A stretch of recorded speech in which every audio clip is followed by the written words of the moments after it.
Christian Stan Hardinger posibleng maglaro ng isang season lang sa PBA o sa bago niyang team na Terra Firma. Nung matrade kasi siya ay isang taon na lang ang bubunuin niya sa kanyang kontrata at magiging unrestricted free agent na ito.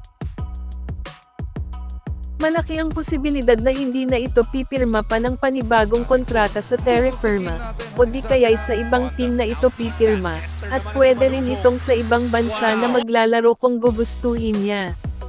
Anything is possible kay si Stan pagtapos na ang kanyang kontrata.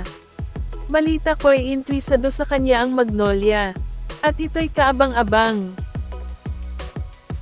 Former champion import ng SMB na si Benny Boatwright masusubukan na, ayon kay Coach Tim Cone, aasahan na makakasama na nila si Benny, at ang gusto ni Coach Tim ay as soon as possible, para sa kanilang early training at practice.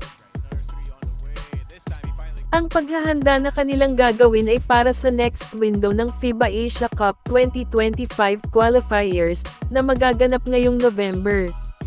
Naniniwala si Coach Tim na malaki ang maitutulong ni Benny sa kampanya ng ating pambansang koponan.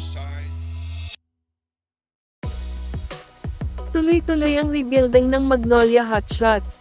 Pagkatapos pakawalan si Gio Halalon at Abo Trater, ngayon naman si Jackson Corpus kung saan matapos ang mahigit 4 na taon sa Hotshots ay tuluyan na itong pinakawalan. At ito'y kinumpirma mismo ni Coach Chito Victelero. 2020 nang matrade si Jackson Corpus sa Magnolia mula sa Terra Firma, kapalit niya ang bigman na si Aldrich Ramos.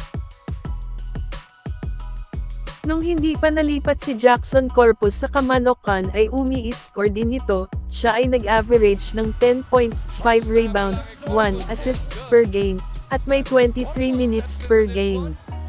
Pero simula nang mapunta sa Magnolia ay hindi na ito nakapag-contribute, dahil sa bihira lang itong gamitin sa kanilang mga laro. 2 beses nakapag-final si Jackson Corpus sa Magnolia Hotshots pero bigong manalo.